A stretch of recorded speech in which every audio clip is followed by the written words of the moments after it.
Bienvenidas todas por estar acá. Había en la lista un hombre y yo decía, pobre este ser que no se ha enterado que todas las que van a operar son mujeres, pero veo que no ha venido.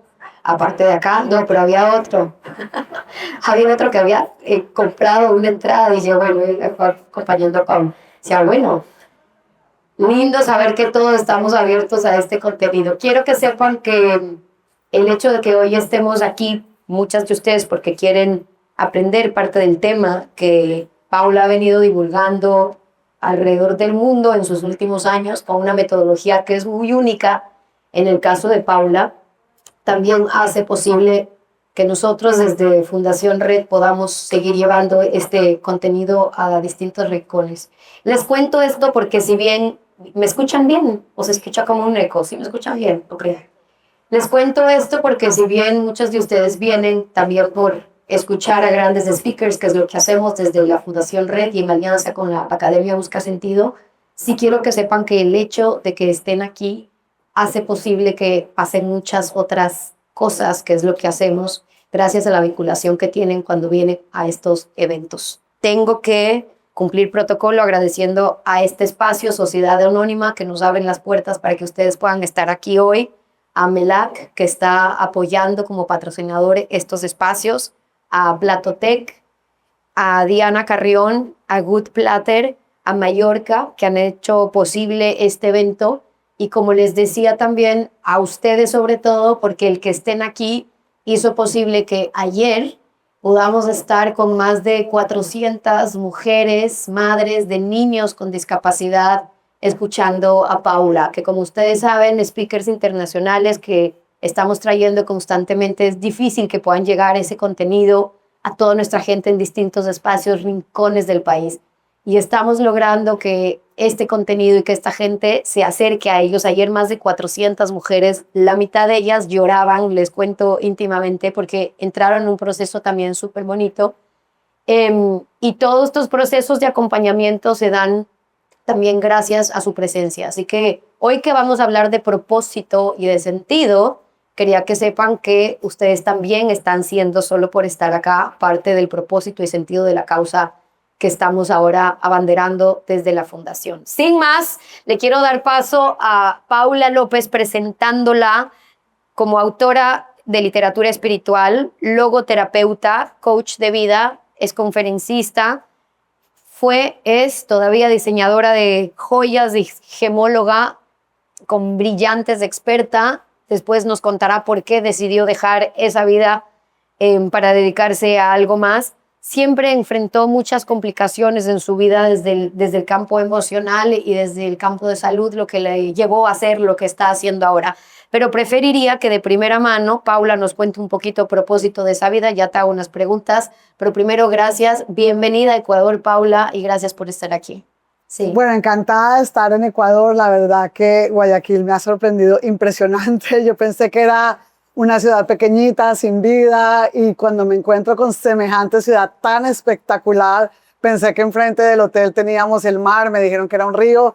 Bueno, todos los días me sorprendo con algo maravilloso. Me ha encantado esta ciudad tan bonita que me estoy enamorando de ella. Prefiero dejar cositas por conocer para volver pronto. Y muchas gracias por estar acompañándonos en esta mañana, que es un encuentro de almas para poder diseñar nuestra mejor versión, cada una de nosotras aquí y cada día con esta sed de crecimiento que tenemos todas.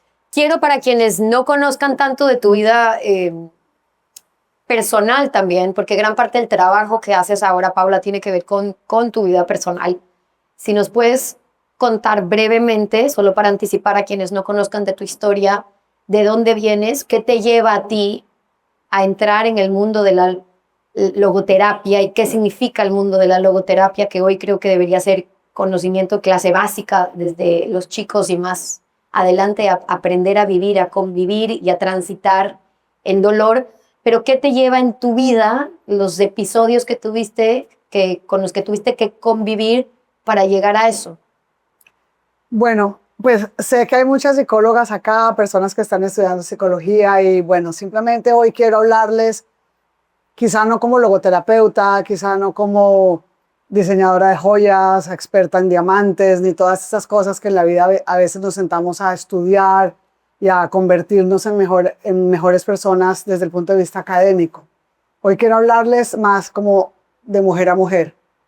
Soy una mujer como cualquiera de ustedes que simplemente nace en una familia en Colombia en donde pues mis padres estaban dedicados cada uno a su trabajo, mi madre en el ámbito diplomático, mi padre en el ámbito empresarial. Y bueno, yo tengo una infancia que muy seguramente algunas de ustedes se identificarán conmigo, en donde papá y mamá trabajan, entonces tuve una infancia bastante solitaria, en donde mi compañía era siempre un diario.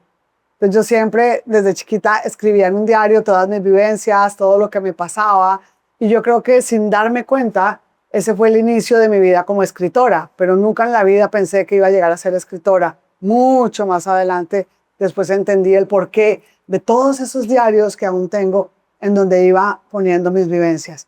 ¿Y qué vivencias? Vivencias de dolor, de sufrimiento, de alegrías, de luces, de tristezas, como hemos vivido todas en nuestra historia. Cuando yo nazco, a los 3 meses de nacida, me diagnostican una condición médica muy complicada, que es un trastorno neuromuscular del aparato digestivo. Muchas veces las personas me dicen, ay, pero ¿cómo haces para mantenerte delgadita? ¿A qué gimnasio vas? ¿Qué dieta haces? Ni gimnasio, ni dieta. Simplemente para mí, comer a lo largo de mi vida ha sido un suplicio. ¿Por qué? Porque no tengo casi motricidad en todo el aparato digestivo, porque de alguna manera neurológica no se mandan esas señales de la motricidad a mi aparato digestivo, y la primera obstrucción intestinal la tengo a los 3 meses de nacida. Cirugías muy violentas, cirugías muy largas, hospitalizaciones eternas, muchas conversaciones con la muerte. Conversaciones con la muerte en las que yo sabía que estaba en peligro de muerte, en donde yo sabía que esas intervenciones quirúrgicas, de bebé no lo sabía, pero ya más adelante en la vida lo pude ir descubriendo, que cada una de esas intervenciones quirúrgicas eran muy graves, eran de altísima complejidad, porque en cada una de esas intervenciones me amputaban parte del intestino. Finalmente, más adelante en la vida, tuve otras cirugías, una de ellas en Roma, cuando ya estudiaba diseño de joyas. Tuve una de estas cirugías muy violenta, y luego 20 años más tarde, cuando tenía 40 y pico años, otra vez 2 cirugías bastante fuertes, cirugías de 19 horas en quirófano, en donde ya en la última se me amputa casi en la totalidad del intestino y me quedan solamente 80 centímetros, que es con lo que una persona puede vivir, porque no puede vivir con menos. Daniela, que es nutricionista, que por aquí la vi, sabe que el intestino, para poder alimentar, para poder procesar los alimentos, necesita pues los 2 metros y pico que tenemos de intestino. Pues yo sobrevivo con 80.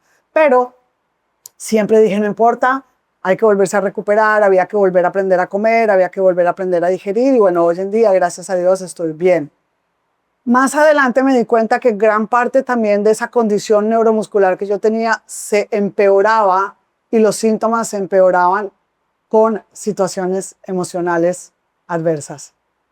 Y es muy importante que esto ustedes lo tengan en su conocimiento. Más del 90% de los síntomas que nosotros experimentamos en nuestra vida, síntomas quiero decir biológicos, bien sea migrañas, gastritis, dolores de espalda, todo lo que nosotros conocemos como síntomas, por lo cual vamos al médico, tienen un origen emocional. Son heridas del alma, heridas de nuestro corazón, de nuestra historia, que no se han procesado, que no se han sanado y que se manifiestan en nuestra dimensión biológica. Ahí vemos entonces esta conexión de la que habla Viktor Frankl, y de esto vamos a hablar más adelante, el fundador de la logoterapia, en donde tenemos 3 dimensiones, ¿no? La física, la biológica, la mental, que es la psíquica, y la espiritual. Bueno, luego, ¿por qué les hago este recuento? Porque es muy importante que en la medida que yo voy contando mi biografía, ustedes vayan también revisando su biografía. ¿Qué pasa en nuestra infancia? ¿Qué pasó en la infancia de cada uno de ustedes? En mi caso, fue una condición médica severa. En el caso de ustedes, pues cada una irá revisando qué fue lo que pasó en la infancia. ¿Por qué es importante lo que estoy diciendo? Y se los voy a decir, y las personas que son terapeutas y las personas que son expertas en temas de psicología y desarrollo humano van a entender el por qué. Porque nosotros hemos tenido en nuestra historia choques emocionales. Y esos choques emocionales son los que van marcando nuestra vida hasta la vida adulta. Entonces, en la medida que yo te voy contando mis choques emocionales, me encantaría que ustedes fueran revisando también sus choques emocionales para que podamos armar el rompecabezas y al final comprendamos por qué esta metodología de sanación y de restauración emocional que yo vengo a compartir con ustedes. Más adelante en mi adolescencia, alrededor de los 15 años, tengo mi primer amor. Como todas nosotras tenemos ese primer amor en la adolescencia, ese príncipe azul del cual nos enamoramos, el cual nos dice que somos bonitas, que somos valiosas, que nos quiere. Bueno, pero cuando vienes de una infancia solitaria, cuando vienes de una infancia en donde muy seguramente no te sentiste visto, no te sentiste validado, no te sentiste tomada en cuenta, no te sentiste de alguna manera contenida. Y ojo, aquí no es porque estamos juzgando a papá y a mamá ni nada, cada uno tiene su proceso, cada uno tiene su vida, su historia, su trabajo. Hay padres que simplemente tienen que salir a trabajar mamá y papá porque pues hoy en día la vida es así. Tengo mi primer amor, mi príncipe azul, y quienes lean el libro que antecede a este que vamos a presentar, que se llama La joya de tu alma, un libro que presenté el año pasado en España, que no existe en América Latina, existe solamente en España, pero lo pueden buscar de modo virtual. Ahí cuento esa historia, ahí cuento mi biografía en La joya de tu alma. Conozco a mi príncipe azul, empiezo a enamorarme como todas nosotras hemos experimentado nuestro primer amor en la adolescencia, hasta que mi príncipe azul se convierte en sapo, como en las historias. No fue el sapo que luego se volvió príncipe, sino que a mí me pasó al revés. Un joven de 16, casi 17 años, que venía también de una familia en donde habían experimentado algunas dificultades, divorcio de papá y mamá, casi siempre esos divorcios nos marcan la vida, y es el primer choque emocional que yo encuentro en consulta. Cuando papá y mamá se divorcian, es el primer choque emocional que tienen los hijos, y ahí empiezan a haber un montón de complejidades emocionales y sentimentales que son las que nos marcan. Mi príncipe se convierte en sapo y empiezo a tener las primeras manifestaciones de lo que nosotros llamamos hoy en día terapéuticamente violencia de género. Violencia de género son golpes de una persona que era absolutamente alcohólica, muchísimos golpes, puñetazos, patadas, quemaduras en las manos para tratar de quitarme las llaves del carro, porque yo quería escaparme en ese carro para que no me siguiera golpeando. Y él, para que obligarme a que yo tuviera que abrir las manos y quitarme las llaves, me quemaba con cigarrillos en las manos. Todas estas violencias que nosotros experimentamos en la vida no necesariamente tienen que ser violencias físicas. Muchas veces son violencias emocionales. Tú no sirves para nada, eres una imbécil, eres gorda, eres fea, piensa porque eres bruta. Todas estas cosas que nos van diciendo, y ahora vamos a hablar del método de Harvard, en donde esas cosas que nos dicen en la infancia y en la adolescencia, la sociedad, puede ser un novio, puede ser un papá que de pronto nos habló de una manera equivocada, puede ser un entorno, una profesora, un hermanito, una amiga, siguen sumándose a los choques emocionales.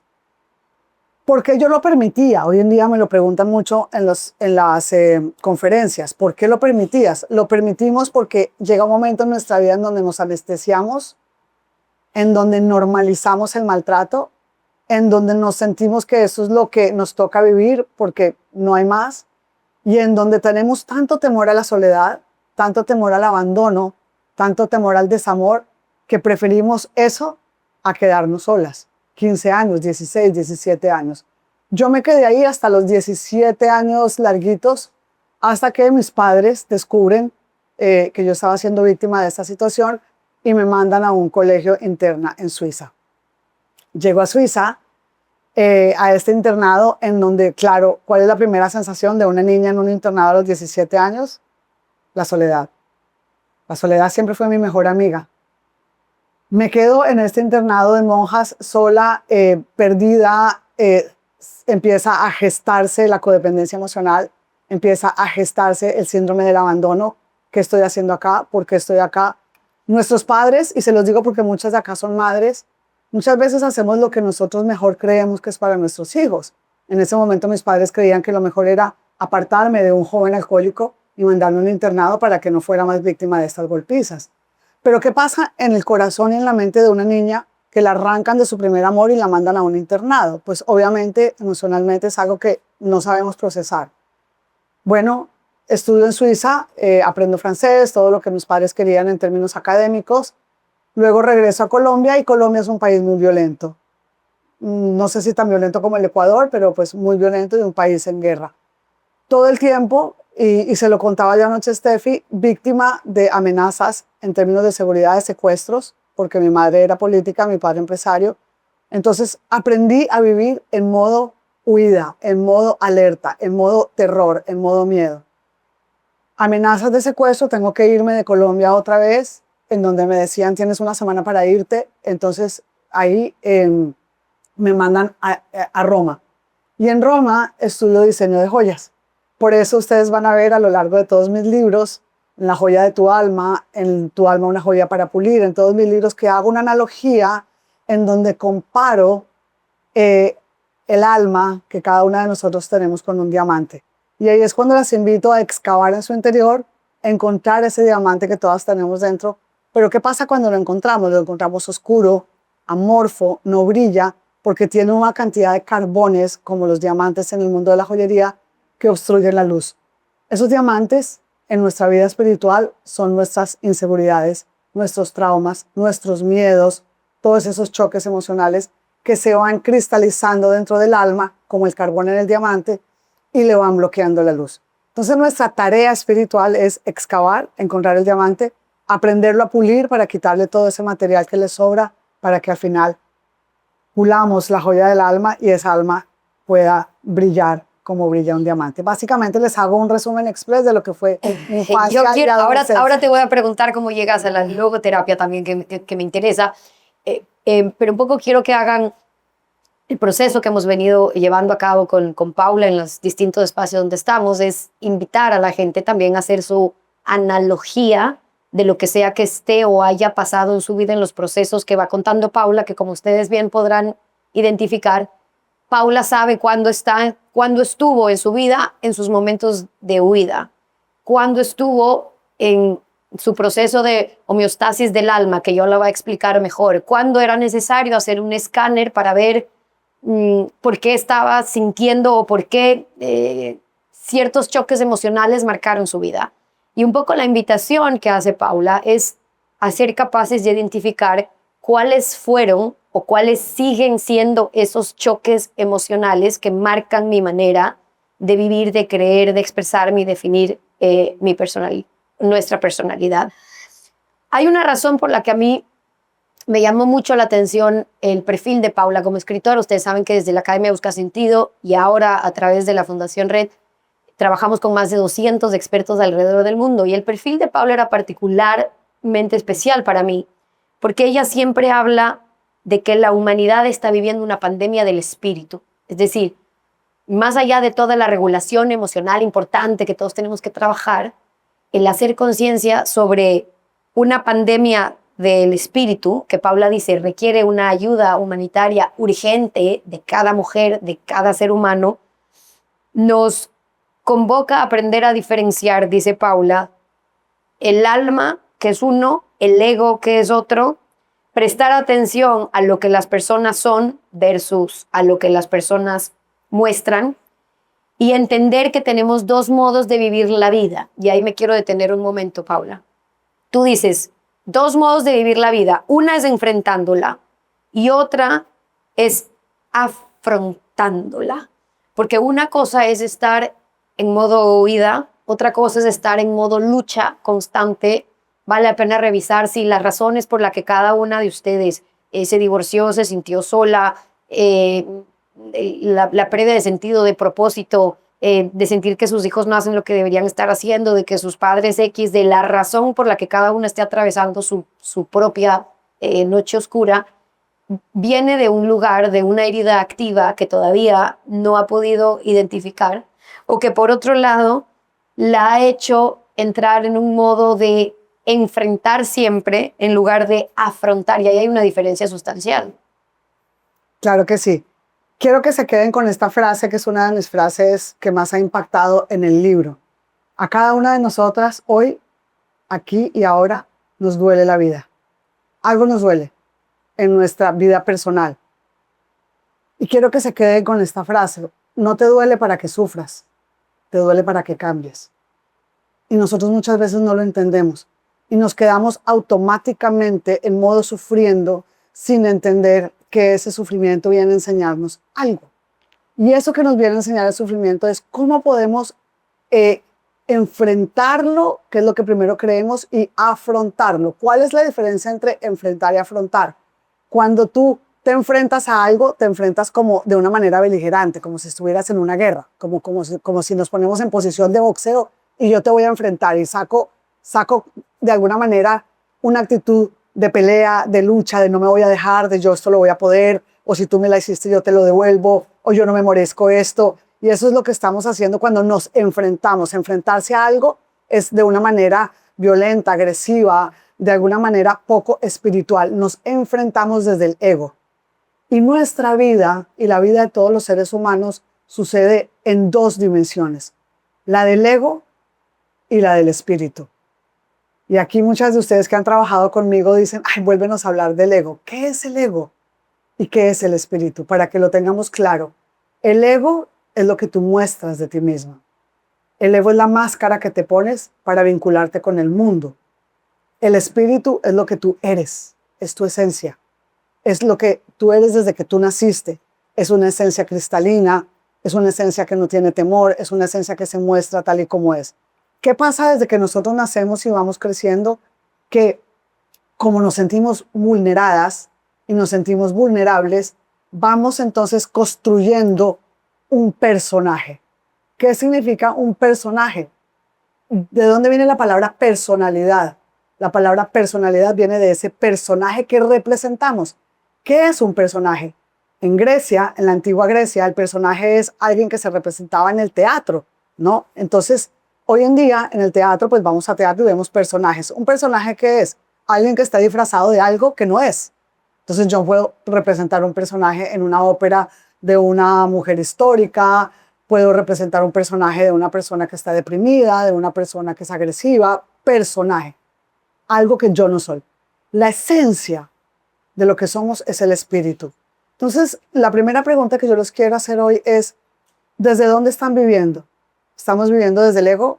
¿Desde una persona que pretendemos ser pero no somos? ¿O estamos viviendo desde el espíritu? Es decir, desde nuestra esencia. ¿Cómo sabemos eso?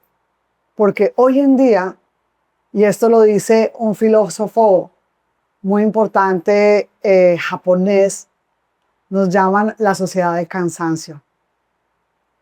¿Y saben de dónde viene ese cansancio? De mantenernos cansadas todo el tiempo, de representar y de fingir lo que no somos.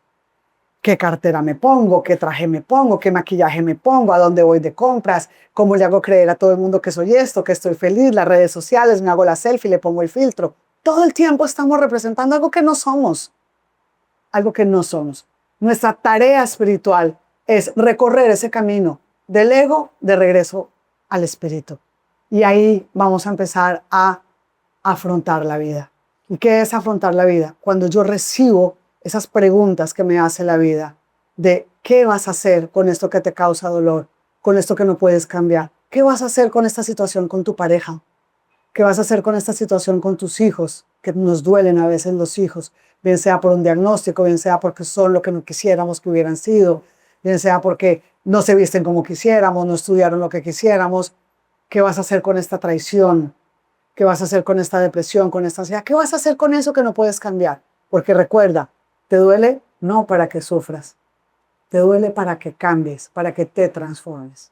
Cuando tú dices que hay pruebas científicas que constatan, Paula, que la psicoterapia espiritual ayuda hoy por hoy a las personas que luchan con problemas de salud mental más que cualquier otra cosa, haces este llamado hoy desde la psicoterapia a volver al espíritu. Es decir, hay muchos abordajes en cuanto a terapia, hay muchas de nosotras que podemos ir a distintas terapias, psicólogos y demás, pero tú hablas de la psicoterapia espiritual, que así como cada uno tiene su psicólogo o quien le ayuda para lo que fuera, desde el ejercicio físico o al gimnasio, la importancia de poder invertir en nosotros mismos, en este alguien que te vuelve a conectar al centro, que es tu espíritu. Porque hablas de que siempre hay esta disociación entre lo que realmente soy y cómo me presento. Y cuando volvemos a ese espacio, que a veces puede durar toda la vida,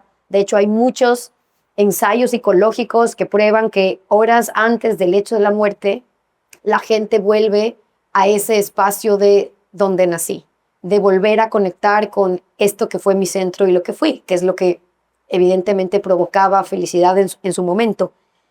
¿Cómo la psicoterapia cómo se puede practicar la psicoterapia espiritual? Tú dices, desde que naces estás llamado a realizar una tarea espiritual. ¿Cómo tú acompañas? Porque tú haces coaching, estuviste trabajando con gran parte de todo el proyecto del ejército en Colombia y un poco de gente, y tienes ya muchos años acompañando a miles de personas. Hoy estás en un proyecto gigante en Colombia también.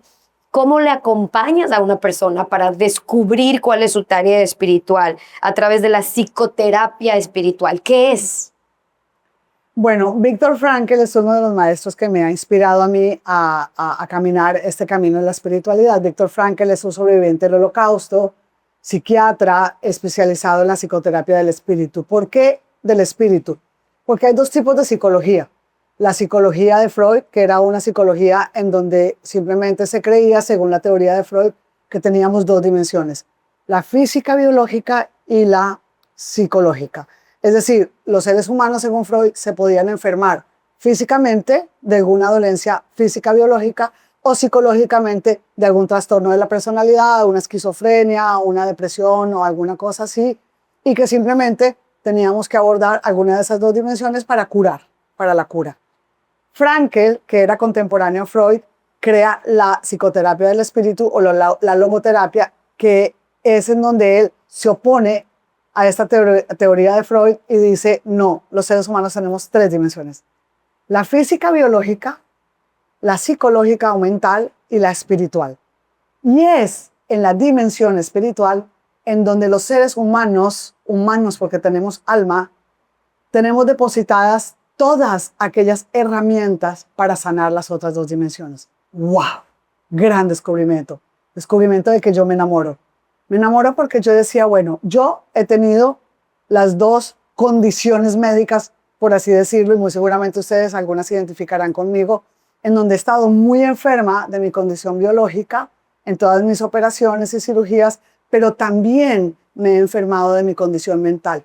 Pero ¿cómo nos enfermamos de condiciones mentales? Con depresiones, muchas de ustedes acá seguramente habrán enfrentado depresiones, trastornos de ansiedad, violentos trastornos de ansiedad, estrés postraumático por las cirugías y por los golpes, trastornos de ansiedad, muchísima ansiedad que muchas veces tenemos que aprender o a meditar, o muchas de nosotros nos han tenido que medicar en algunos momentos de nuestra vida.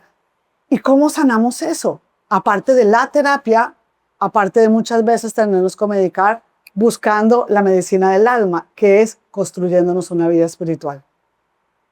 Constrúyete una vida espiritual. Si te construyes una vida espiritual, ahí está el antídoto contra todos los otros males de los que estamos hablando. Y esa es la invitación que nos hace Viktor Frankl. Independientemente de que seamos religiosas, agnósticas, lo que seamos, no importa. Si tú tienes una vida espiritual y buscas en esa dimensión espiritual esa medicina del alma, y con muchas de ustedes con quienes he trabajado acá, lo hemos experimentado y lo hemos vivido.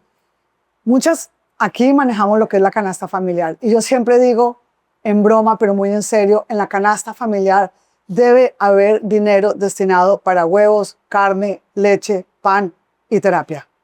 Y muchos huevos para hacer terapia. Porque se necesita tener fortaleza, tener decisión, ser perseverantes para ir a terapia. No solamente van a terapia las personas que tienen condiciones patológicas mentales. Vamos a terapia, vamos, porque me incluyo la primera, personas que queremos transformar nuestro dolor en sabiduría. Y de ahí nace el título de mi libro. Es ahí, en ese momento en donde nos miramos a nosotras mismas, en donde somos capaces de transformar nuestro dolor en sabiduría. Voy a ir a esa parte, Paula, pero antes, Paula dice en su libro, nos están vendiendo en esta nueva sociedad de vanguardia un relativismo ético y moral. Y ojo, eso es importantísimo para... pensábamos con gran parte de las voluntarias si deberíamos haber hecho este evento mamá-hija, porque o papás-hijos, Porque hablar del relativismo ético y moral que hoy están viviendo gran parte de nuestros hijos convoca a cómo van a vivir en los próximos años. Pero Paula dice que pretende despojarnos de virtudes espirituales inquebrantables. Inquebrantables porque la mente se puede entrenar, se puede dominar, vulnerar, hasta engañar con todo tipo de técnicas que hoy, por cierto, funcionan. Y por ende las creencias se pueden manipular, disfrazar de reales o irreales, pero aquello que nos define como seres humanos, por eso Paula vuelve al alma, es intocable, ingobernable, imperturbable y por eso siempre seremos capaces de diferenciar, dice ella, en nuestra dimensión espiritual el bien del mal, la decencia de la inmoralidad, lo que construye vida y lo que destruye, que claramente no es lo mismo, así hoy haya una tendencia y muy fuerte de querer pasar por igual lo que no es igual. Por eso Paula habla de una crisis absolutamente espiritual. Pero quiero volver a esa parte, por si alguien se queda pensando en el pero cómo, que es en un lugar donde yo intento aterrizar siempre con los expertos. Pero cómo, cuando tú dices, para alcanzar el crecimiento personal, independientemente de la edad de cada persona, hay que detenerse a comprender gran parte de nuestra personalidad y saber que hay cosas que nos lastiman y nos hieren y que lastimamos y herimos a quienes nos rodean. Pero en este mundo vertiginoso es imposible encontrar espacios de quietud y serenidad en nuestra vida cotidiana con los conflictos personales y familiares para identificar qué es lo que está provocando en mí que yo hiera y que lastime y qué es lo que estoy haciendo, o más bien, qué es lo que provoca que a mí me hieran y a mí me lastime. Y ahí es que Paula trabaja una metodología de la cual quiero que les hable, que combina un método de Harvard con la logoterapia y gran parte de la experiencia para trabajar desde un escáner del alma, es decir, poder identificar cuáles son las heridas activas que hoy pueden estar lastimando tu camino de crecimiento. Expliquemos primero, Paula, cómo es esta metodología. ¿Qué pasa con esta metodología de Harvard? Si alguien que quisiera practicarla, entender de eso, qué es, cómo lo hace. Vale, es importantísimo. Yo lo que trabajé y para lo que me formé durante todos esos años de formación, bueno, después de Roma, fui joyera muchos años, por más de 20 años fui joyera, tuve una joyería en Key Biscayne en Miami, era experta en diamantes, vendía diamantes, hasta que en un momento dado de mi vida dije, yo tengo que hacer algo productivo con mi vida, porque siempre tenía ese llamado espiritual. Abandono mi carrera como diseñadora de joyas, vendo la joyería y empiezo a formarme en la logoterapia de Viktor Frankl, que es la que les acabo de mencionar. Pero algo me hacía falta. Yo decía, bueno, me encanta la logoterapia, me fascina, pero yo tengo que comprender de dónde viene el dolor que sentimos que nos hacen en la vida los demás, que nos causan, y el que nosotros causamos muchas veces sin darnos cuenta. Y ahí es cuando me certifico en el coaching del método de Harvard. ¿Cómo funciona el método de Harvard? Es sencillísimo y todos, como dice Steffi, lo deberíamos ver en grado primero de primaria y de ahí en adelante seguirlo estudiando. Es un viaje a la infancia. Entonces imagínense que nosotros tomamos un tren de regreso hacia nuestra infancia y lo que estamos trabajando desde el inicio de la charla es reconocer los choques emocionales. ¿Qué me pasó en mi infancia? ¿Cómo fue mi relación con papá y mamá? ¿Cómo me hablaba mi padre? Váyanlo pensando. ¿Cómo me hablaba mi madre? ¿Cómo era mi relación con ellos? ¿Cómo era la relación entre ellos? Y ahí empiezo a hacer el primer escáner de lo que fue mi adolescencia y de lo que fue mi infancia. Y ahí empiezo a hacer el inventario. Y hagan este trabajo cuando lleguen a sus casas. Es inventario emocional de los choques que yo tuve en mi historia. Tuve un papá amoroso, un papá que me decía lo valiosa que era, cuánto me quería. Tuve un papá autoritario que me criticaba, que quizás solo trabajaba y estaba poco en casa. Tuve un papá que quizás era violento con mamá o era amoroso con ella. Todo eso fueron como huellas o choques emocionales, como lo llamo yo, que nos van marcando. Entonces, ese es el primer paso en la metodología de Harvard. Eso se llama reconocer mis falsos maestros. Muchas de ustedes ya lo han trabajado conmigo.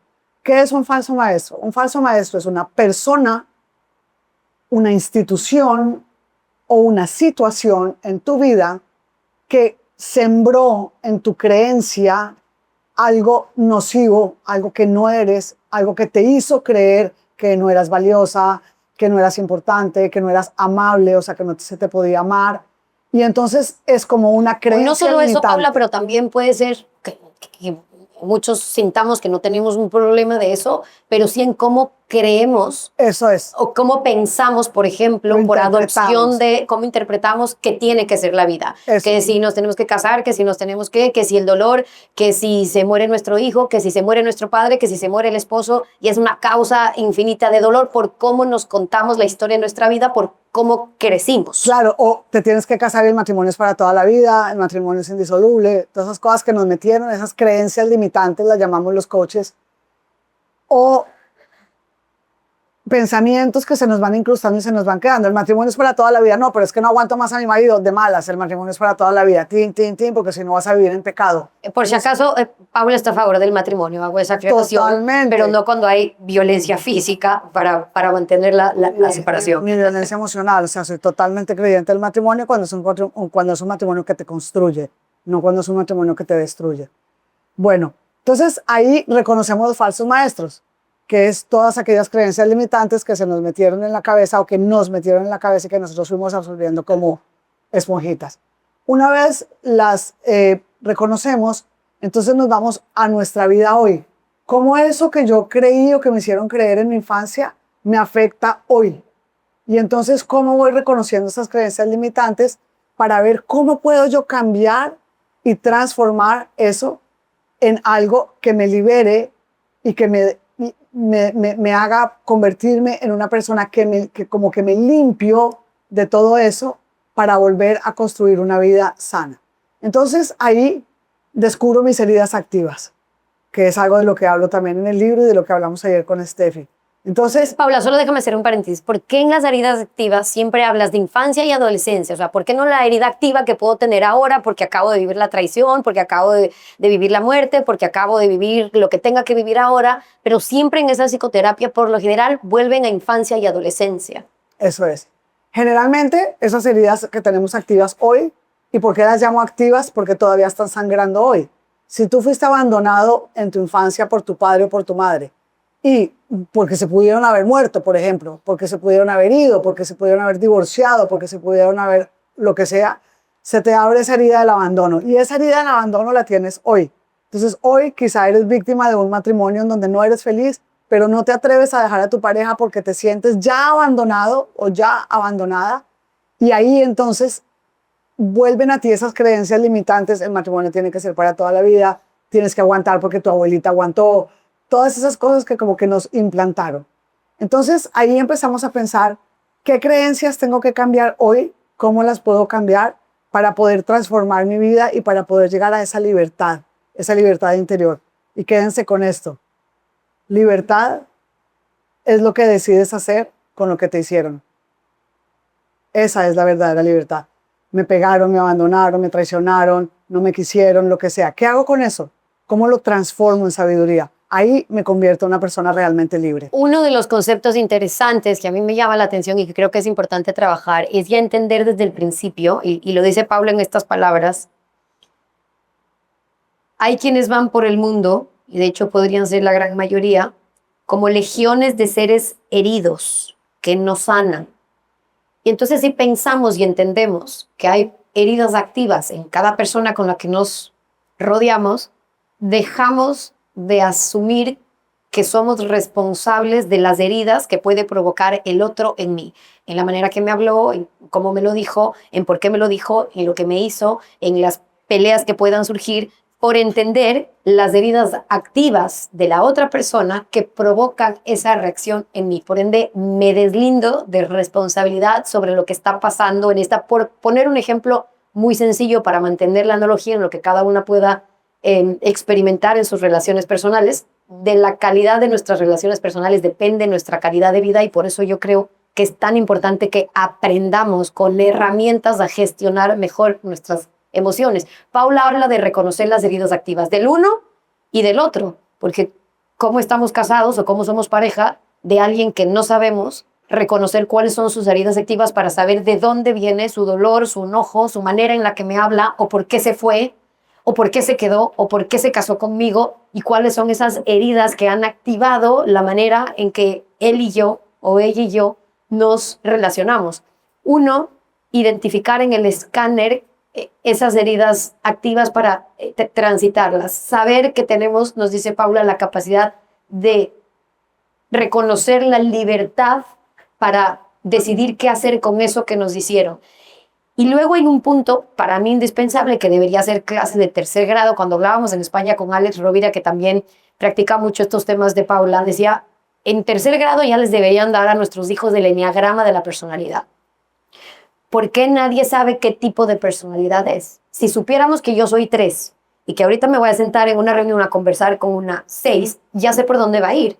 Sé que va a llegar a esta reunión primero a quejarse del tráfico o qué terrible el clima o está pésimo, y sé que voy a tener que aguantar 6 minutos de ese tipo de conversación porque es el tipo de persona que va a llegar a quejarse. Y todo bien, porque como reconozco su personalidad, sé de dónde viene y hacia dónde va a llegar la conversación. Y cuando me ataca, también sé por qué podría atacar y de dónde viene.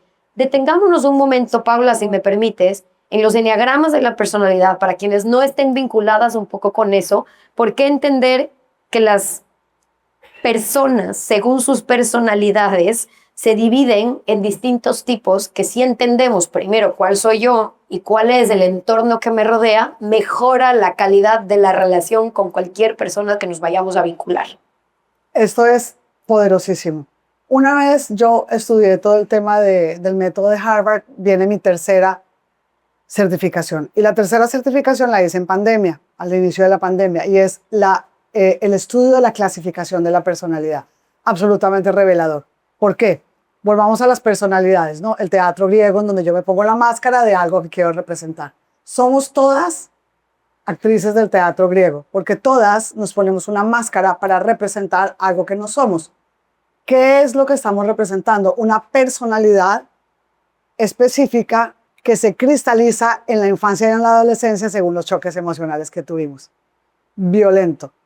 Si yo tuve el síndrome del abandono, muy seguramente voy a gestar una personalidad tipo 2, el ayudador, el salvador. La personalidad tipo 2 es esa persona que siempre está ayudando a los demás. Las enfermeras, los psicólogos y psicólogas generalmente son en el tipo 2, las personas que quieren salvar al mundo, las voluntarias, las personas que ponen las necesidades de los demás por encima de las necesidades propias. Necesito ser validada, necesito que me mires, necesito que me ames, porque en mi infancia no me sentía amada. Personalidad 2. Entonces, existen 9 personalidades. La personalidad 1, la perfeccionista, la que todo tiene que ser en orden, la que el closet está organizado por colores perfectos, la que está peinadita perfecta porque cuando estaba chiquita la mandaban al colegio con la moñita perfecta, todo lindo, todo el zapato le sale con la cartera le sale con el color del moño. Esa personalidad 1 es cansadísimo de vivir con una personalidad 1, porque todo está perfecto en sus vidas. ¿Qué pasa con la personalidad 1? ¿Qué pasó en su infancia? En su infancia le dijeron, tú puedes hacerlo mejor.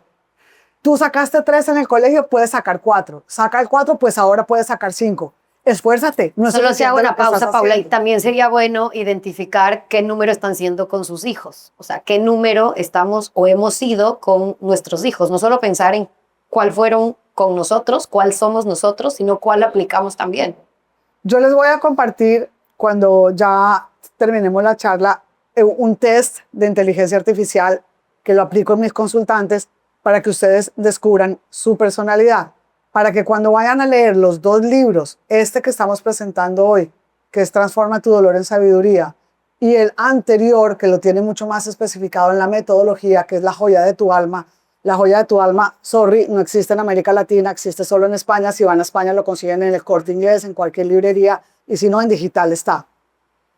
En esos 2 libros yo explico toda la fusión de las 3 metodologías: enneagrama transpersonal, método de Harvard y la logoterapia de Frankl. Y hago una fusión de las 3 metodologías. De hecho, antes de que se me olvide, les traje un cuaderno que se llama el Cuaderno Sagrado, que es un diplomado que me encantaría poderlo dar acá y al final de ese diplomado cerrar con un retiro espiritual para que podamos entender bien de qué se trata toda la metodología. No, y tranquilas, otro día para... Sí. Después otro día, claro, obvio, porque esto es una cosa ya que es bucear dentro de ese universo de transformación.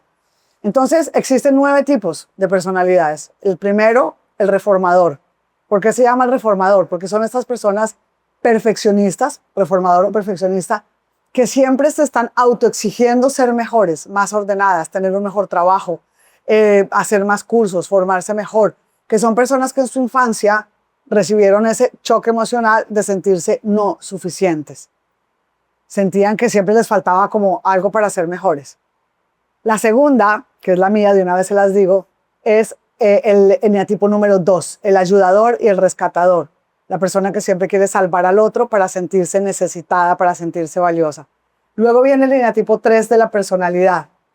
El eneatipo 3 de la personalidad es esa persona que siempre quiere estar guapa, que quiere estar bonita, que quiere estar linda, que para esa persona es muy importante lo que los demás piensen de ella. Entonces siempre tienen el mejor coche, siempre tienen la mejor cartera, están impecablemente vestidas, maquilladas, y es una persona que de alguna manera, no en el mal sentido de la palabra ni en el buen sentido de la palabra, a veces en el malo, a veces en el bueno, son narcisistas. Y narcisistas quiere decir no con la parte negativa que todos conocimos del narcisismo, sino porque siempre se quieren mostrar a los demás. Quieren que los vean guapos, quieren que los vean bonitos, porque para ellos es muy importante lo que piensen de mí. Porque su valía no está en su espíritu y en lo que ellos creen que son, sino en cómo el mundo los define. En el tipo 3, los guapísimos, siempre que vean un super ejecutivo, la mayoría de los ejecutivos, las altas ejecutivas, son en el tipo 3. Las mujeres muy así organizadas, bonitas, que se quieren de alguna manera como lucir ante los demás. El eneatipo 4 son los tristes. Esas personas que son melancólicas, extremadamente introvertidas, extremadamente penosas, les da vergüenza todo, tienen una desconexión emocional con las personas, prefieren un grupo de 3 amigas que un grupo de 30, prefieren irse a cenar con una sola amiga o solas a cine que estar en un ambiente en donde van a sentirse criticadas y juzgadas. Esas personas en la infancia fueron personas que fueron muy criticadas, fueron personas que se sintieron desvalidadas, que no las miraban con ojos positivos, sino que siempre le estaban recalcando sus defectos. Ese eneatipo 4 son grandísimos artistas, Salvador Dalí, Frida Kahlo, todos esos artistas que son, y cuando lo estudien, miren cuáles son las personalidades importantes del eneagrama. Me devuelvo al 2. Madre Teresa de Calcuta era un 2 en la parte luminosa. Lady Diana de Inglaterra era un 2 en la parte oscura. ¿Por qué en la parte oscura? Porque en el eneatipo de la personalidad tiene como una especie de termómetro. Y la idea es que nosotros en ese termómetro nos vayamos trabajando para llegar a la parte luminosa, es decir, las virtudes de ese tipo de personalidad. Ese tipo de personalidad también tiene una parte oscura, que es la parte fea, la parte de la máscara, la parte que lastima al otro. Entonces, cuando empezamos el proceso podemos estar en la parte fea. Y esa parte fea de los defectos de carácter de esa personalidad específica es la que nos rompe la vida, la que nos rompe las relaciones, la que nos hace pelear con la mamá, con el papá, con los hermanos, con la pareja, con los hijos, porque nos estamos vinculando con ese tipo de personalidad. Por ejemplo, personalidad 2, somos muy controladoras, controlamos mucho a los hijos, controlamos mucho y sobreprotegemos, hasta que los hijos nos dicen, nos estás asfixiando, aléjate un poco, y nos sentimos heridas, por poner un ejemplo. Personalidad 4, melancólica, tienden a la depresión, a aislarse y a desconectarse porque tienen mucho miedo a la crítica. Personalidad 5, los estudiosos, los académicos, los que necesitan seguir haciendo maestrías, prepararse para que cuando se vinculen con el mundo no valen por el alma, por la esencia de lo que son, sino que valen por lo que saben, por lo preparados que están. Entonces, Einstein era un eneatipo 5. Generalmente son agnósticos, muchos de ellos ateos, porque son como que necesito meter el dedo en la llaga para poder creer. Entonces son personas muy académicas. Generalmente nunca irían a un retiro espiritual, nunca estarían sentados en una charla de estas, porque todo tiene que ser científicamente comprobado. Eneatipo 6, nerviosos, ansiosos, inseguros. El eneatipo 6 es el que llega a un restaurante y dice, ¿será que como sándwich o será que como pizza? No, ¿será mejor sándwich, será mejor Pepsi o será mejor Coca-Cola? ¿Qué hago? Y empieza a preguntarle a todo el mundo, ¿qué será lo que hago? Ayúdame a tomar esta decisión, ¿me separo o no me separo? Es que no soy feliz en mi matrimonio, pero ¿qué tal que me separe y me vaya peor? No, qué miedo, qué ansiedad. Entonces son generadores de ansiedad permanente porque nunca están seguros de tomar una decisión. El eneatipo 6 son buenísimos amigos de los demás, son personas muy empáticas, pero son personas que están siempre sumergidas en la duda, en la inseguridad. ¿Cuál es su herida de la infancia? La herida de la infancia es el haber sentido que todo lo que hacían estaba de alguna manera mal. Era el típico niño que regañaban en el colegio, era el típico que se sentía, lo estoy haciendo mal y qué miedo que me regañen. Entonces son niños que se van creando muy inseguros y esa inseguridad la trasladan a la vida adulta.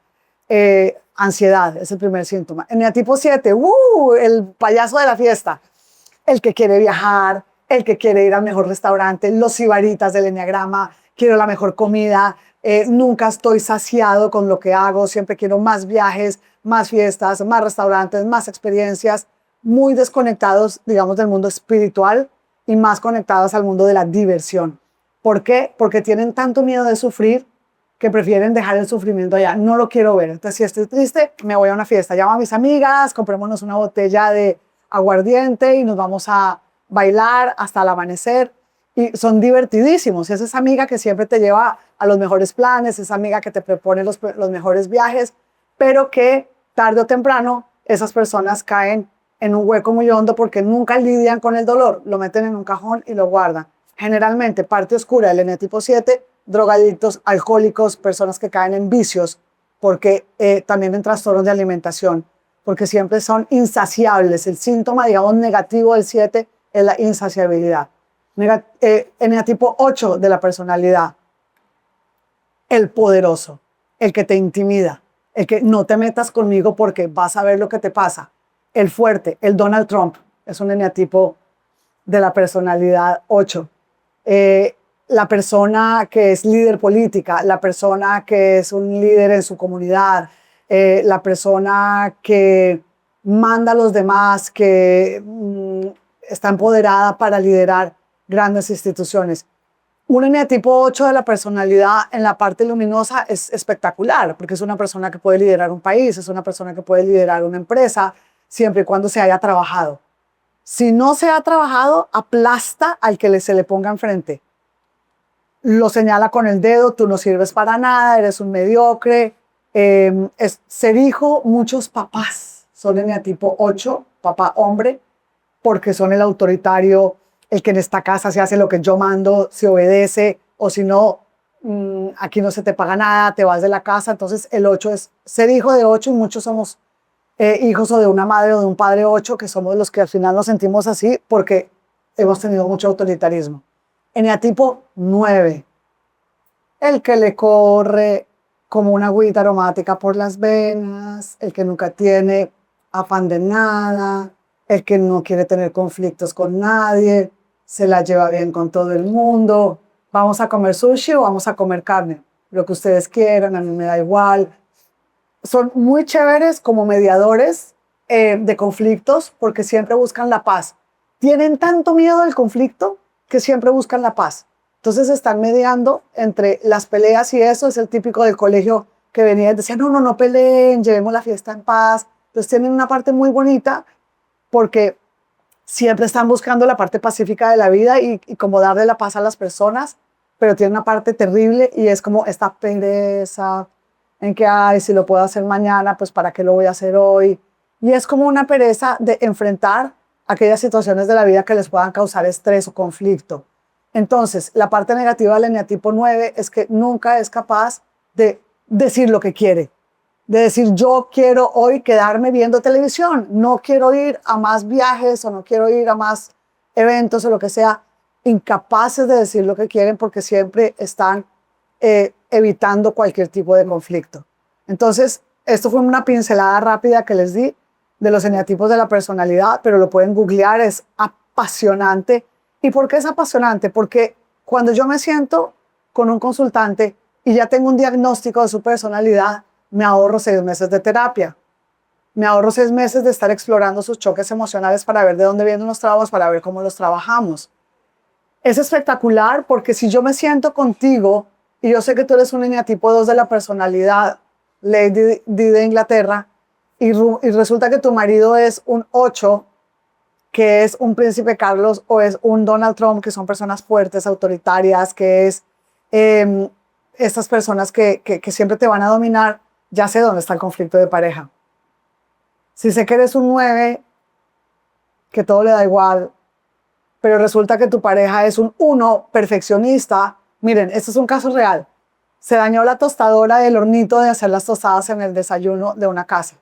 Viene la consultante eneatipo 9 y me dice, estoy harta de mi marido, no lo aguanto más, me quiero separar, todo el día me critica, todo el día me regaña, nada de lo que hago está bien, es desesperante, me siento que no soy válida, me siento que todo está mal en mi casa, me habla horrible, me regaña, siempre me está criticando. ¿Qué pasó? Ejemplo. Pues nada, se dañó la tostadora de mi casa. ¿Y cuál es el problema? Si no puedes hacer las tostadas en la tostadora, pues ponlas en un sartén y las calientas ahí. Le digo, ¿me permites hablar con tu marido para ver qué está pasando? ¿Cuál es su versión? Que es algo que no hacen los terapeutas y que yo insisto se deberían hacer. ¿Por qué? Porque si yo hablo con una parte de la historia, pero no conozco la otra, ¿cómo puedo ayudar? A mí me puede venir un paciente a decirme 1000 cosas y yo no sé cuál es la versión del marido. Bueno, viene el marido a consulta y me dice, no aguanto más esta desidia de mi señora. ¿Tú puedes creer que hace 3 meses se dañó la tostadora y no ha sido capaz de mandarla a arreglar? Entonces, claro, por las mañanas, cuando se van los niños al colegio, yo me demoro horas haciendo las tostadas y tengo que hacer tostadas para 3 niños.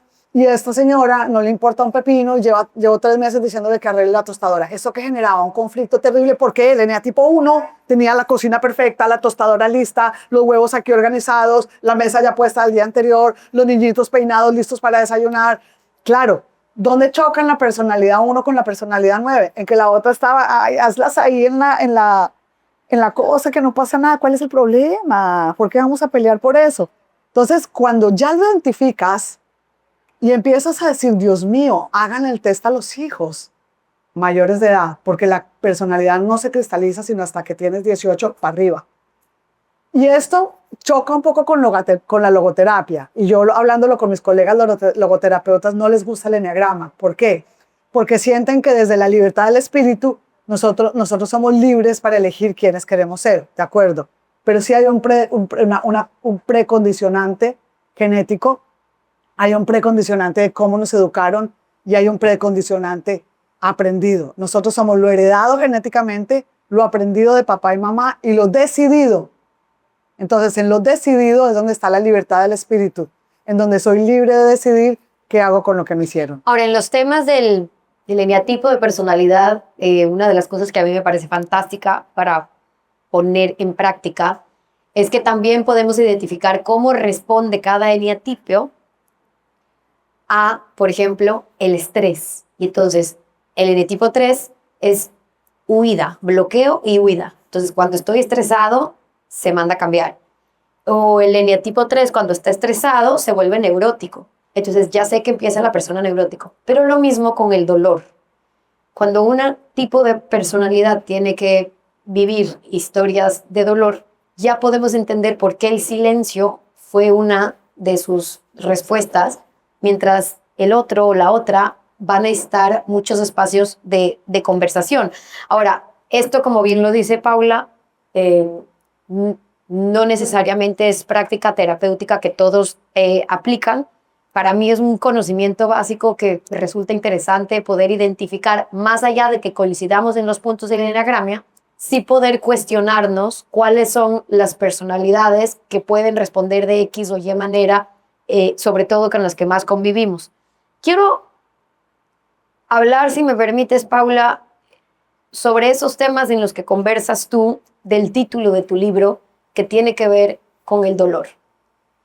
Tú hablas de haber tenido muchos episodios en los que te sientes de cerca a la muerte, y no necesariamente por tus enfermedades, que las viviste muchas y más de 6, te cortaron, bueno, ya creo que les contaste gran parte de eso, pero también por las heridas emocionales que tuviste que vivir, que las viste trasladadas a lo físico, viniendo de lo emocional. Y si ustedes saben, desde tiempos atrás en la neurociencia todavía habían dudas de cómo la parte emocional estaba afectando la parte física del ser humano. Hoy, para quienes fueron a la conferencia de María Alonso decía, hoy vemos escáneres donde puedes identificar cómo la parte emocional te prende estos lugares que generan cómo interactúan las neuronas, interactúan las células y por ende activa cómo me estoy sintiendo, cómo reacciono, las colitis, las itis, las gastritis, que todo el mundo puede estar teniendo. Todas estas enfermedades físicas que antes se entendían solamente desde el plano físico, que tienen también una incidencia en lo emocional que hoy lo podemos ver y medir con máquinas. Y por eso es tan importante cuando hablamos de el crecimiento y el desarrollo personal, entender que las personas que quieren estar sanas tienen que hacer un trabajo de sanar emocionalmente también su camino y ver cómo gestionar mejor sus emociones. Tú decías que viviste episodios muy cerca a la muerte y yo aclaraba, sin querer ser infidente con historias que no sé cuáles puedo contar y cuáles no, pero algunas en las que tus roturas emocionales provocaron hasta sangrados físicos y te hacen entender y empezar a trabajar también esa parte, y ahí entra la logoterapia, ahí entra el identificar cómo los dolores emocionales se comportaban en tu propia biología para difundir también ese contenido, el impacto de lo uno en lo otro. Acá es muy importante reconocer lo que ese síntoma, ese dolor físico que nosotros tenemos es la manifestación del alma. Yo digo en mis libros que el síntoma es el grito del alma que no hemos escuchado. Cuando algo nos duele, cuando algo se nos desgarra por dentro, es porque el alma está gritando tan fuerte que algo no está bien en tu vida, que algo no está bien en tu historia. Y si no le escuchas, el cuerpo te grita. El cuerpo te grita a través de ese síntoma. Hace aproximadamente 2 años, no más, 3 años y medio, yo sufrí mi segundo divorcio. Y para mí divorciarme nuevamente era nefasto. Era una situación durísima en mi vida. Durísima. Yo había tratado de salvar mi matrimonio, había tratado de hacer maestría tras maestría en perdón, tras perdón, tras perdón. Ya tenía PhD en perdonar. Yo decía, Dios mío bendito, hasta que me percaté que estaba siendo víctima de una traición. Y la traición, cuando a mí me preguntan, esto me lo preguntaron en una entrevista en España, ¿cuál es el dolor más grande que puede vivir una mujer o un ser humano? Yo estoy segura que la traición. Fíjense que cuando hablamos de Jesucristo, ¿cuál fue el dolor más grande de Jesús? La traición de Judas. Yo creo que la traición es algo que para nosotras es muy, muy, muy doloroso y muy traumático. Yo estaba en Madrid y descubro esta traición por parte de mi pareja. Yo en ese momento tuve un choque emocional tan fuerte, que no lo podía creer, que no lo podía procesar, que ni mi mente, que ni mi cuerpo era capaz de procesar ese dolor. ¿Cuál fue el síntoma? ¿Cuál fue el grito del alma? La parálisis de medio cuerpo.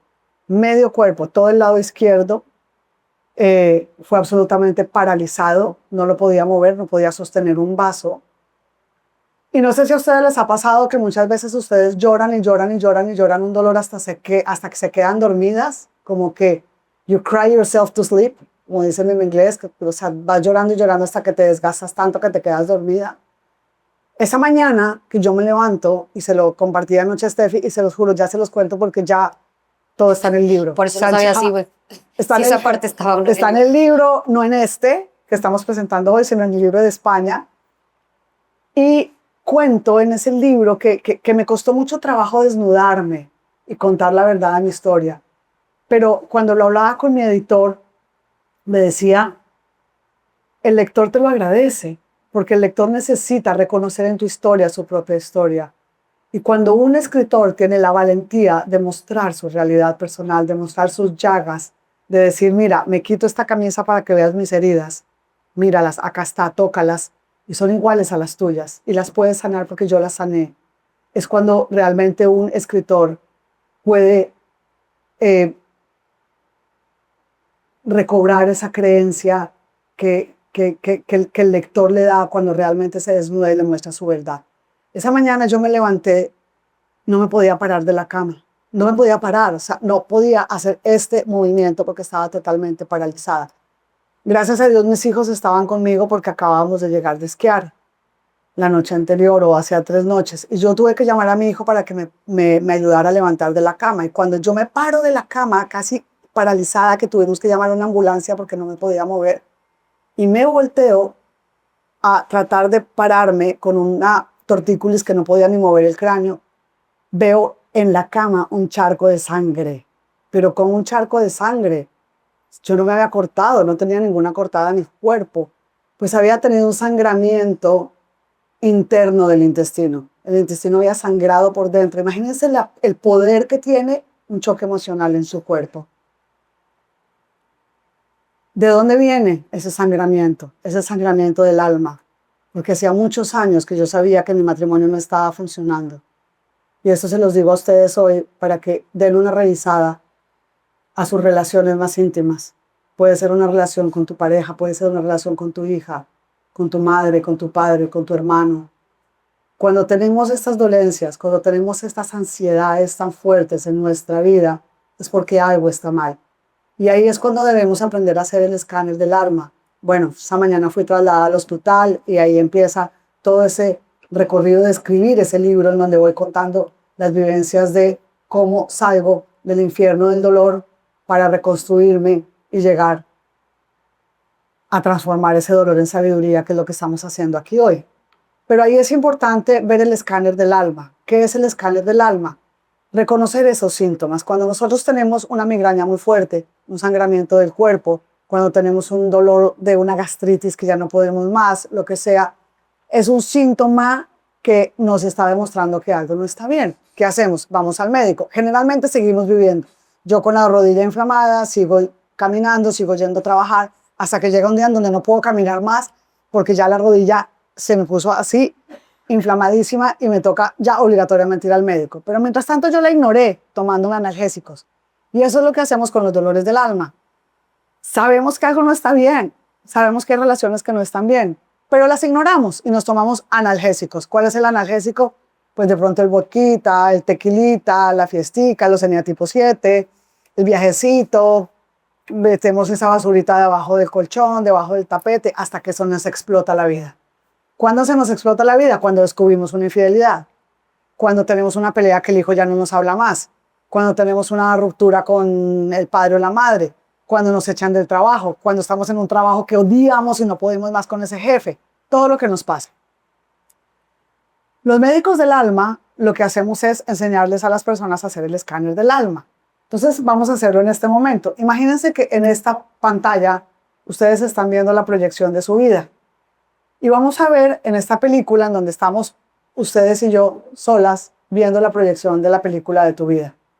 Y vamos a ver tu infancia. Y la vamos a ver ahí proyectada, vamos a estar ahí sentadas recorriendo toda esa vida de la infancia. Luego vamos a ver la adolescencia, qué pasó, en mi caso personal ya les conté.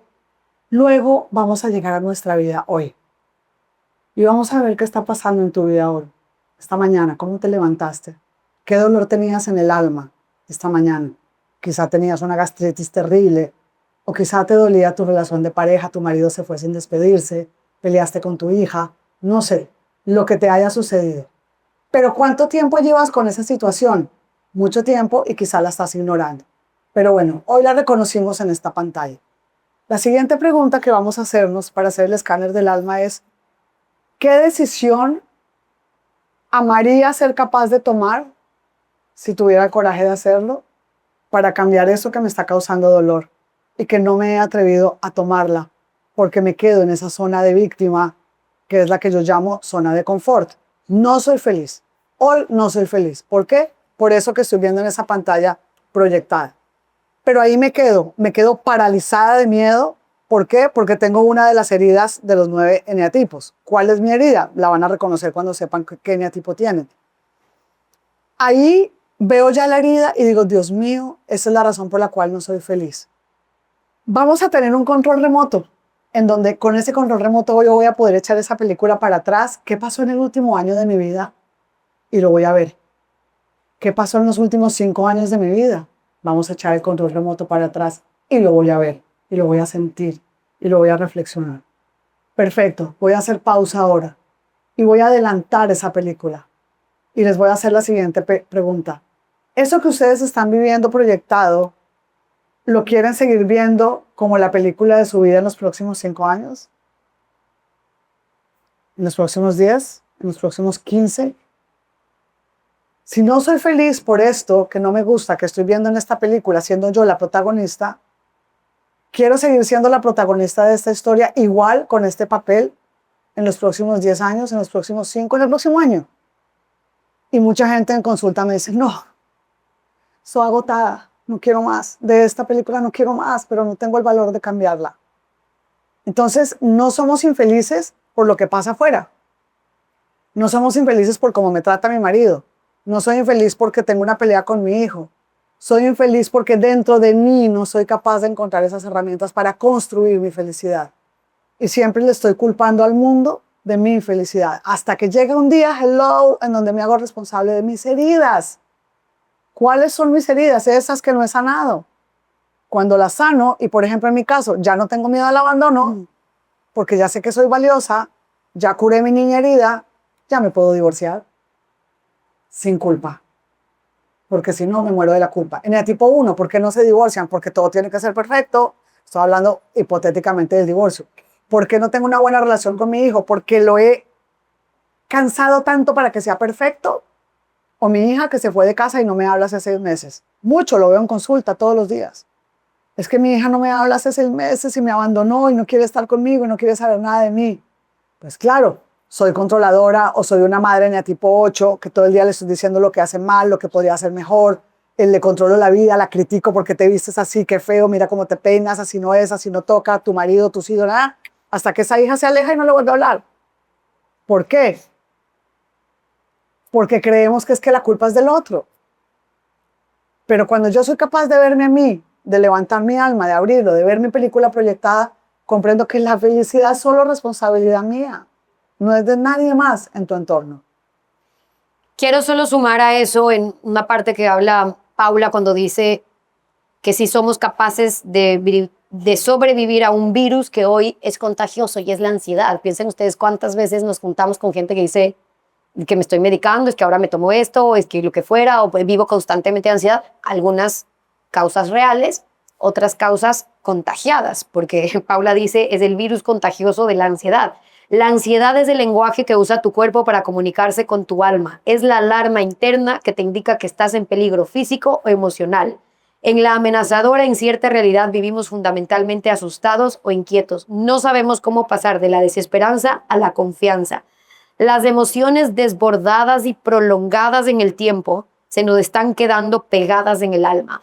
Un poco lo que invita Paula es, cuando no hacemos ese escáner, cuando no identificamos cuáles son esas heridas, cuando hay emociones que no están trabajadas, se quedan pegadas en el alma, dice Paula, convirtiéndose peligrosamente en estados de ánimo que luego se vuelven permanentes y en algunos casos ya desencadenar en una depresión. Por eso habla Paula de la homeostasis del alma, que es la capacidad que tenemos todos y todas de mantenernos en equilibrio, y ahí hay una gran diferencia. Pero también hablas, Paula, de la metamorfosis del alma, que es similar a la de las mariposas, dice Paula. Ayudándose de la seda, comienza con su transformación, luego hace un trabajo extenuante, sin anestesia para el dolor. La larva deja el capullo y poco a poco pasa de ser un gusano de fea apariencia a ser una mariposa que comienza a volar libremente. Y tú hablas de esta metamorfosis también como un proceso después de que llega el dolor, y con esto me quiero detener para ir cerrando. Porque yo, tengo que decirlo, no coincido enteramente en una de las frases que usa Paula cuando dice sabiduría es dolor curado. Porque también creo que no todos los dolores pueden ser curados. También creo que hay dolores con los que aprendemos a convivir, a vivir. Y también creo que hoy gran parte de la sociedad invade con un mensaje continuo de que la felicidad es la ausencia del dolor. O sea, que si tú tienes razones por las que hoy sufres, que muchas de nosotros podemos estar sufriendo o que tenemos causas de dolor, ya no podemos ser felices. Y yo sí creo que la felicidad no es la ausencia de dolor, es haberlo transformado, pero no siempre pensado desde la cura.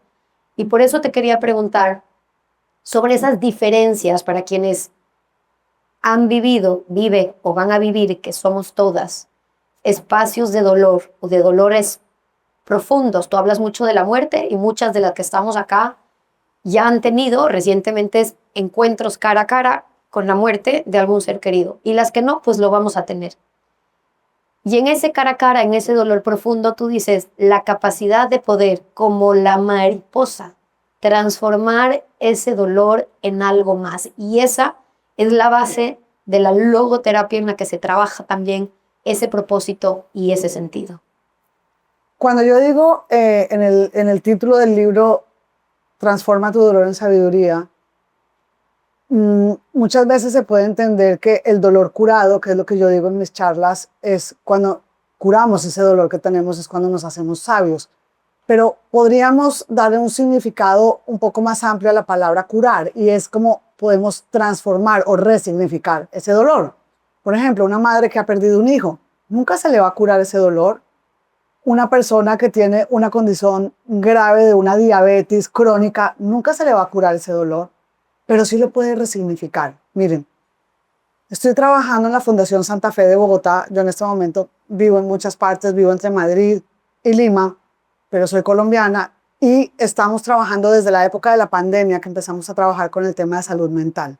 Hoy en día yo creo que el problema del mundo no es un problema político, ni es un problema económico, ni es un problema religioso. Lo que estamos viviendo hoy en día en las guerras que vemos alrededor del mundo y en las guerras que estamos viviendo en nuestras propias casas y familias es un tema de salud mental. ¿Por qué de salud mental? Porque estamos desbordados emocionalmente, porque estamos ansiosos, porque muchas veces estamos tristes, porque muchas veces no sabemos qué hacer con lo que nos pasa, y es muy difícil gestionar nuestras emociones y aparte las emociones de las personas con quienes vivimos, y más las que somos mamás con nuestros hijos. Estamos trabajando en la Fundación Santa Fe de Bogotá con la zona Lavanda, y la zona Lavanda es un área de salud mental que ya no la quieren llamar el departamento de psiquiatría, porque la parte psiquiátrica hace referencia a algo que está muy estigmatizado. Entonces han tratado como de quitarle la palabra psiquiatría y ponerle la palabra salud mental, y la zona lavanda es porque la lavanda nos inspira el color, pues el color y la flor lavanda es como en violetita, nos inspira la paz y la serenidad. Imagínense que el hospital más importante de Colombia, uno de los hospitales más importantes de Colombia, que se llama la Fundación Santa Fe de Bogotá, ha destinado la mayor parte o una gran parte de su presupuesto a la salud mental, porque han entendido que en este momento el desbordamiento de temas de salud mental está siendo incontenible. O sea, las personas están todas viviendo. ¿Quiénes de acá, por ejemplo, me pueden decir que son capaces de vivir una semana sin ansiedad?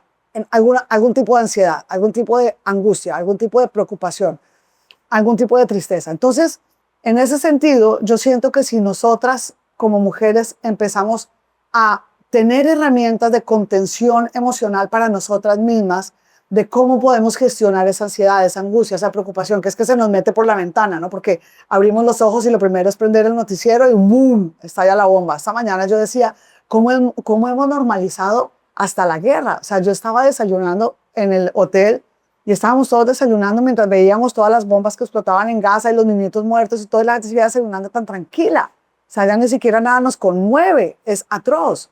Entonces, ¿cómo podemos abordar esa situación de salud mental con la que nosotros creemos que no tenemos nada que ver, pero que todos tenemos algo que ver? ¿Cómo podemos nosotros empezar a gestionar para que lo que nos está pasando a nosotros y a nuestras familias no trascienda en el sentido de que lleguemos después a una depresión o a un trastorno de ansiedad?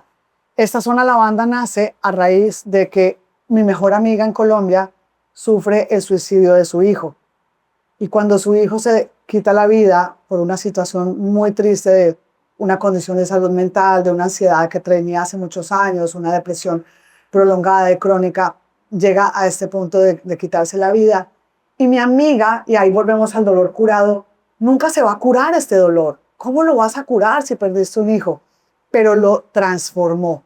Y ella dice, yo tengo que hacer algo por las madres y por las familias que están sufriendo situaciones complicadas de salud mental, no necesariamente hasta ese extremo, pero sí ansiedades, depresiones y todo este tipo de cosas. Resulta que ella empieza a tocar puertas de familias, corazones e instituciones que quieren preocuparse por la salud mental de las personas. Y logramos conseguir $500,000, que fue lo primero que se consiguió para construir la zona Lavanda, que es esta zona de salud mental y de contención de situaciones de salud mental en la Fundación Santa Fe de Bogotá. Y ahora estamos entonces implementando proyectos para que las familias no tengan miedo de qué hago con mi hijo que está en el cuarto hace 3 días y no sale. ¿Qué hago con mi marido que lo echaron del trabajo y está tan irascible que ya no se le puede hablar porque nos da alaridos a todos? Estas son condiciones de salud mental. Es que creíamos que la salud mental era solamente una persona que estaba esquizofrénica en un hospital psiquiátrico. No, situaciones de salud mental nos tocan a todos. Pero si nos construimos una vida espiritual, si tenemos una vida que nos nutre el alma y que nos empieza a llenar de paz, y leemos libros de estos temas y nos construimos en mejores personas, vamos a poder mejorar nuestra salud mental, así como estamos trabajando también en nuestra dimensión física y biológica. Entonces es muy importante que también demos una mirada a los temas de que no necesariamente tenemos que curar nuestro dolor, porque hay dolores que, como dice Steffi, no se curan, pero que sí podemos de ese dolor construir algo bueno para la sociedad. ¿Por qué la logoterapia, Paula, parte de, porque habrá quienes acá dicen, hay dolores que vienen para llegar y ya está? O sea, ¿por qué tenemos que construir o por qué hay que pensar que existe un para qué de cada dolor? Tú cuentas el ejemplo de una amiga que construyó de su dolor un propósito. Tu vida misma. Y hay muchos que podemos pensarlo así, pero no necesariamente todos pueden encajar en ese mismo. Es decir, ¿por qué tú crees que cada dolor tiene que venir con un para qué y no simplemente un dolor que viene acá para estar, para transitarlo, para estarlo y no para construirlo en un para qué, que es el fundamento de la logoterapia?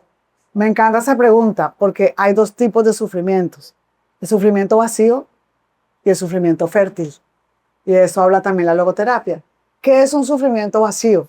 Cuando yo me quedo víctima, presa de ese sufrimiento, me siento tan víctima de lo que me pasó que me quedo llorando eternamente. ¿Ustedes han visto esas personas que son como adictas a la queja y que todo el día se están quejando? Es desesperante, porque ustedes las ven hoy, las ven en un mes, las ven en un año y se siguen quejando igual. Haya cambiado la vida o no haya cambiado la vida, es horrible. Suspendan la queja de su vida, suspéndanla y piensen, tengo este sufrimiento, ¿qué voy a hacer con esto? Ahí viene el sufrimiento fértil. Nos podemos quedar presos del sufrimiento vacío, que no da frutos y que simplemente nos lleva a una queja crónica. El sufrimiento fértil es el que, ok, esto que me pasó a mí, que les estoy contando brevemente el libro en 3 minutos, de eso nace el hecho de que yo quiera contribuir y ayudar a las otras personas por lo que me pasó. ¿Qué pasa del sufrimiento de Steffi a través de su situación con su hija, que construye una gran fundación en donde ayer tuvimos a 500 mujeres hablando de cómo trasegar ese camino del sufrimiento, de cómo autocuidarse, de cómo amarse? Entonces, mi amiga pierde a su hijo a través de un suicidio y hoy en día tenemos una zona Lavanda en donde tenemos ya 14 habitaciones para atender a personas con condiciones de salud mental como su hijo.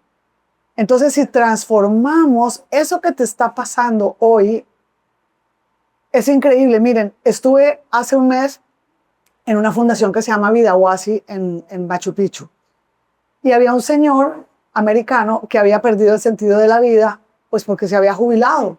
Y él decía, pues mis hijos ya se fueron, estoy solo, estoy viudo, no tengo nada que hacer con mi vida. Y estaba entrando como una especie como de bucle de depresión, de no saber qué hacer, porque había sido una persona muy exitosa que se había dedicado a gestionar hospitales. Descubre la Fundación Vidahuasi, que es una fundación que pretende descentralizar la medicina infantil en el Perú y pretende llevar médicos, instituciones, hospitales a Machu Picchu para que todos los niños de esa zona puedan tener atención médica. Pues ¿saben cómo recuperó el sentido de la vida este gringo? Se devuelve para la Florida y empieza a contactar los hospitales que él había dirigido y les dicen, regálenme todos los equipos que ustedes ya no usan cuando cambian los equipos por equipos nuevos, que hay como una ley en Estados Unidos en donde los equipos no pueden tener más de tantos años. Recogimos $4 millones en equipos médicos para nuestra Fundación Vidahuasi, de la cual me siento muy orgullosa de ser embajadora. Y estamos haciendo una gala benéfica diplomática con todas las embajadoras que están en este momento destinadas a misiones diplomáticas en el Perú.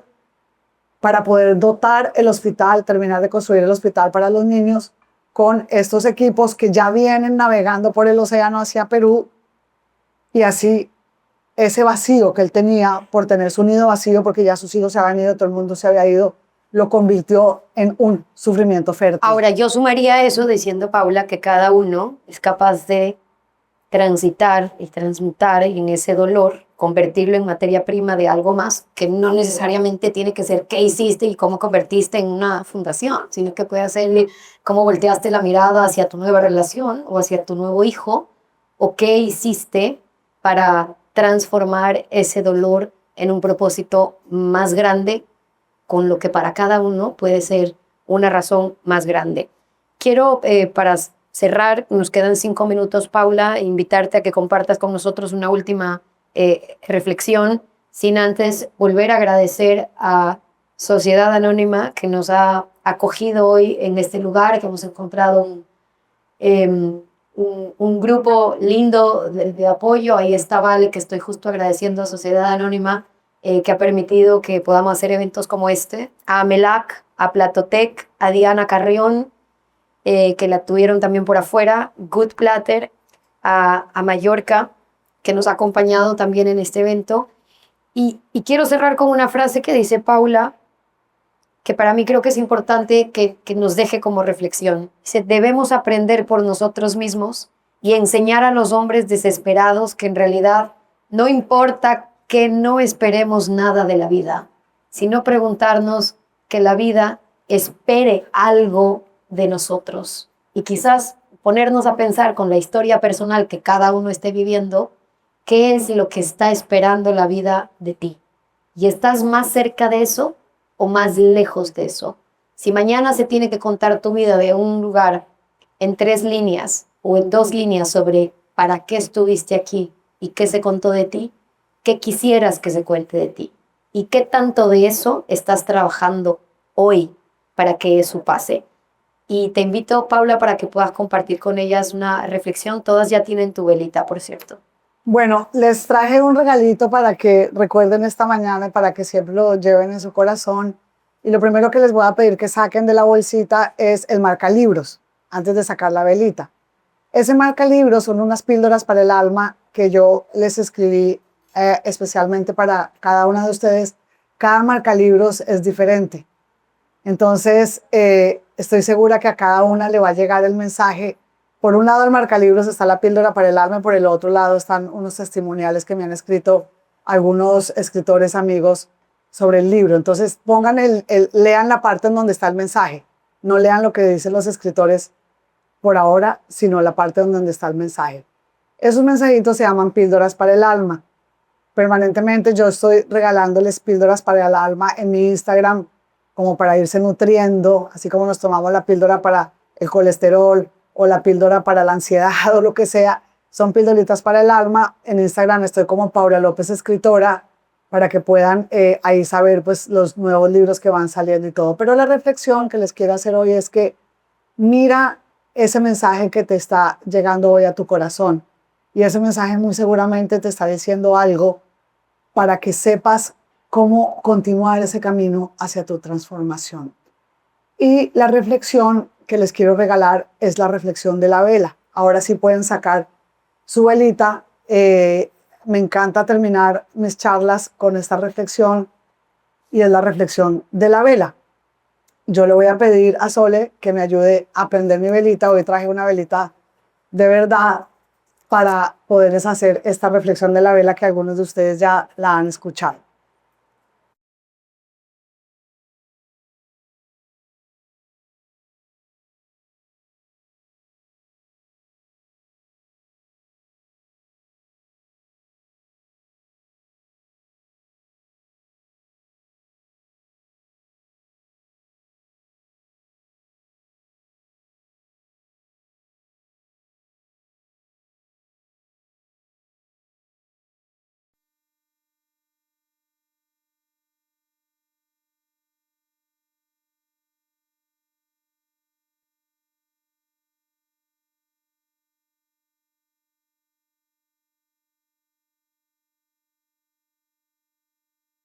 Aquí, de pronto aquí. De pronto sí. Miremos aquí, a ver. No, ahí está peor. Espérate. Solo le puedes coger el micrófono que Paula diga si Eso es mejor. Eso está mejor. Aquí de pronto me escapó del aire. Bueno, imagínense que esta velita es, somos nosotras. ¿Por qué? Porque lo que a nosotras nos hace humanas es el alma. Si nosotros no tuviéramos el alma, pues seríamos simplemente un bulto de carne con un bulto de huesos. No tendríamos el alma, que es lo que realmente ilumina nuestra vida. La vela es vela por el pabilo. Fíjense que el pabilo es lo que hace que esta velita pueda iluminar. Bueno, se nos apagó, pero no pasa nada. Imaginémonos que está prendida. No, no pasa nada porque les quiero hacer el ejercicio aquí con la vela real. Nosotros muchas veces en la vida no nos damos cuenta que el alma es lo que nos va iluminando el camino.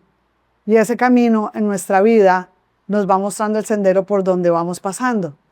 Cuando nosotros vamos pasando por senderos de oscuridad tenemos miedo. Y si nosotros en nuestra vida real vamos pasando por un túnel oscuro, pero alguien nos da una vela y la encendemos, vemos ya el camino por donde vamos, porque tenemos esa velita encendida que nos muestra el camino. Eso es si lo estamos haciendo, digamos, de modo real. Pero en el mundo espiritual también tenemos una vela.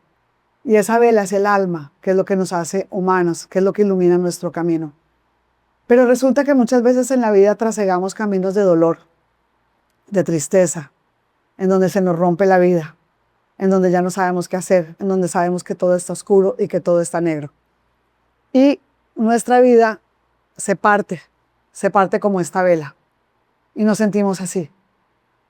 En esos momentos en los que nuestra vida está partida, decimos, ya no puedo más, ya no funciono, ya no sirvo para nada, mi vida ¿para qué sirve si está rota? Y podríamos desechar la vela. Y podríamos decir, mi vida ya prácticamente puede ser una vida desechable porque ha perdido el sentido. Pero si yo enciendo esta vela y enciendo este pabilo, me doy cuenta que aún rota y aún partida, esa vela sigue iluminando.